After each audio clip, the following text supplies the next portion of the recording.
Hey guys, welcome back to the channel. Today we're talking about why every photographer and videographer needs a 35mm prime lens in their camera bag. Let's get into the video right now.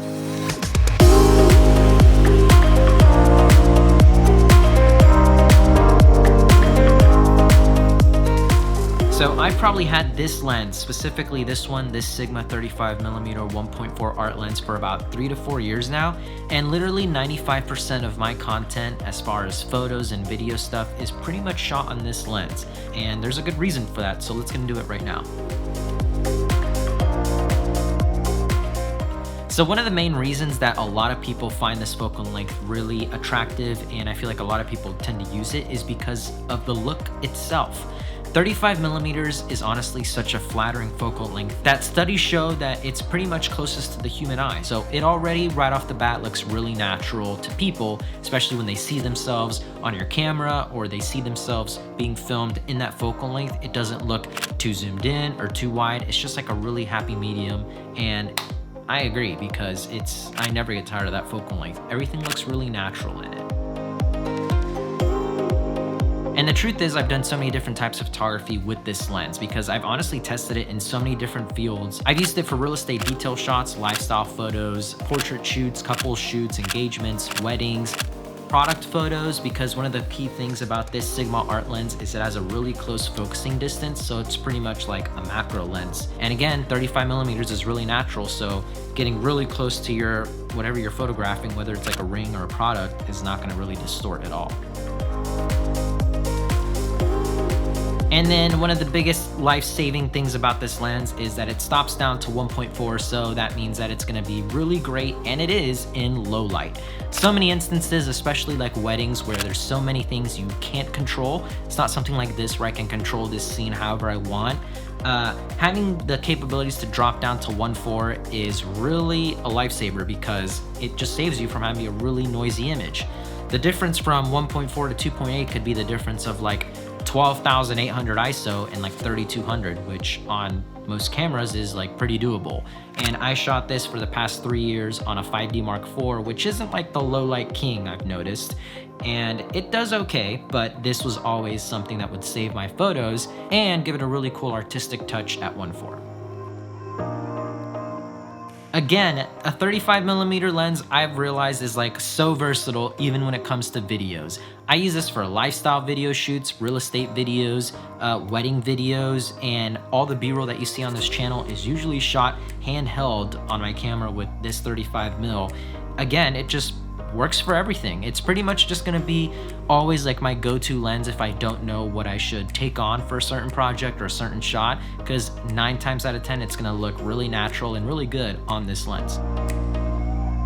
Because it's a 1.4, if you find yourself in a low light situation like, again, a wedding video where you can't control so much and it's so run and gun, this is gonna be super handy because you're gonna get a really nice shallow depth of field, but also save your image and not have it super noisy.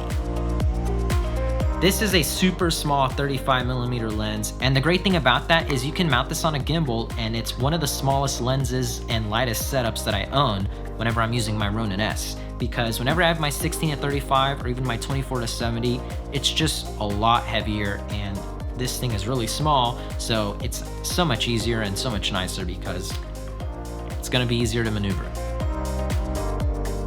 And here's another thing about prime lenses, and especially these Sigma Arts.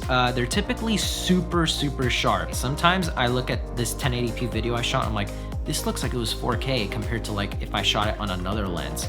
And it's so awesome because it's gonna make your videos a lot sharper, a lot cleaner, especially wide open. If you have to shoot at 1.4, you're still gonna get really nice clarity wherever your focus is. So that's another big perk. So now I know what you're thinking, well, what about a 16-35? Why wouldn't I just get a 16-35 and have the versatility plus 35mm? Why would I do that? First of all, again, back to the size difference. Here it is with both the lens cap and the cap on.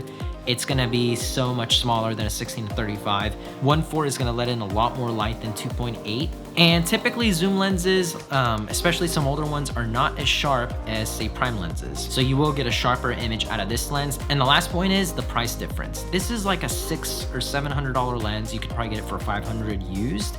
And a 16-35 2.8 version 3 is gonna be like $2 2 grand, and that's most 16 to 35s, unless you get like not the top of the line one, and so that's crazy because you can buy like 4 of these. But you could buy one of these and then use your money for something else, like lighting, for instance. Now, one lens is not perfect and it definitely doesn't work for everything. So here's a couple things I've noticed that it just doesn't work on. And when it comes to photography, there's like one thing that I've shot that it didn't really work for. And that was like pro business headshots. So like we're talking like a background and just like a headshot for like an email or like a business card. And I tried this one time and it just didn't give the same look as like a 50 or an 85, which is something you'd want for something like that.